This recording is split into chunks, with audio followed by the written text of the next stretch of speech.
আপনারা হয়তো বর্তমানে লক্ষ্য করেছেন সিইও ওয়েস্ট বেঙ্গল অর্থাৎ যেখান থেকে আপনারা ২০০২ সালের ভোটার লিস্ট ডাউনলোড করতেন সেই অফিসিয়াল ওয়েবসাইটটি এখন আর খোলা যাচ্ছে না। বহু দর্শক কমেন্ট করে জানতে চেয়েছেন কিভাবে এই সমস্যা সমাধান করে আবারও সেই ওয়েবসাইট ব্যবহার করা যায়। তাই আজকের ভিডিওটি এই বিষয়েই। বর্তমানে যদি আপনি কোনো ব্রাউজারে গিয়ে সিইও ওয়েস্ট বেঙ্গল লিখে সার্চ করেন তাহলে ওয়েবসাইটটি খুলবে না। পরিবর্তে একটি মেসেজ আসবে, your connection is not private. এটি একটি সাধারণ এসএসএল সার্টিফিকেট ত্রুটি, তবে চিন্তার কিছু নেই। একটি বিশেষ পদ্ধতি অনুসরণ করলে খুব সহজেই আপনি আবার সেই ওয়েবসাইটে প্রবেশ করতে পারবেন এবং ভোটার লিস্ট ডাউনলোড করতে পারবেন। প্রথমে আপনার মোবাইল বা কম্পিউটার থেকে যে কোনো একটি ব্রাউজার ওপেন করুন। ওপেন করার পর ব্রাউজারের ওপরের ডান দিকে থাকা 3 ডট মেনুতে ক্লিক করুন। সেখান থেকে নিউ ইনকগনিটো মোড বা নতুন গোপন মোড অপশনটি সিলেক্ট করুন। ইনকগনিটো মোড চালু হলে এবার সার্চ বারে লিখুন সিইও ওয়েস্ট বেঙ্গল।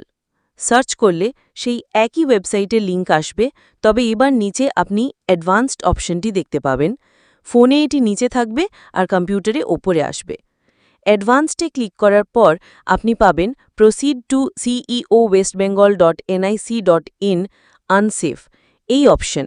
এতে ক্লিক করলেই সিইও ওয়েস্ট বেঙ্গলের অফিসিয়াল ওয়েবসাইটটি স্মুথলি খুলে যাবে। ওয়েবসাইটটি খুলে গেলে এবার আপনারা চাইলে ২০০২ সালের ভোটার লিস্ট ডাউনলোড করতে পারেন। কিভাবে করবেন? প্রথমে ক্লিক করুন ইলেকটোরাল রোল অফ এসআইআর ২০০২ অপশনে। পরবর্তী পেজে আপনার জেলার লিস্ট চলে আসবে। এখান থেকে আপনার জেলা সিলেক্ট করুন। এরপর আপনার অ্যাসেম্বলি নেম বা এসি নেম সিলেক্ট করুন। তারপর আপনার পোলিং স্টেশন নেম নির্বাচন করুন। সব সিলেকশন হয়ে গেলে এবার ক্লিক করুন ফাইনাল রোল অপশনে। ক্লিক করলেই পিডিএফ আকারে আপনার ভোটার লিস্ট চলে আসবে এবং সঙ্গে সঙ্গে ডাউনলোড অপশনও দেখতে পাবেন। চাইলে প্রিন্ট আউটও নিতে পারবেন। এই ছিল পুরো প্রক্রিয়াটি। যেহেতু অনেকেই এই সমস্যা নিয়ে কমেন্ট করছিলেন, তাই এই ভিডিওটি তৈরি করা হয়েছে আপনাদের সহায়তার জন্য। ভিডিওটি কেমন লাগলো অবশ্যই কমেন্ট করে জানাবেন। ভালো লাগলে লাইক, চ্যানেলটিকে সাবস্ক্রাইব এবং বেল আইকন প্রেস করে রাখবেন যাতে এমন গুরুত্বপূর্ণ ভিডিওর নোটিফিকেশন আপনারা সবার আগে পান। সবার সুবিধার্থে ভিডিওটি শেয়ার করতে ভুলবেন না। ধন্যবাদ।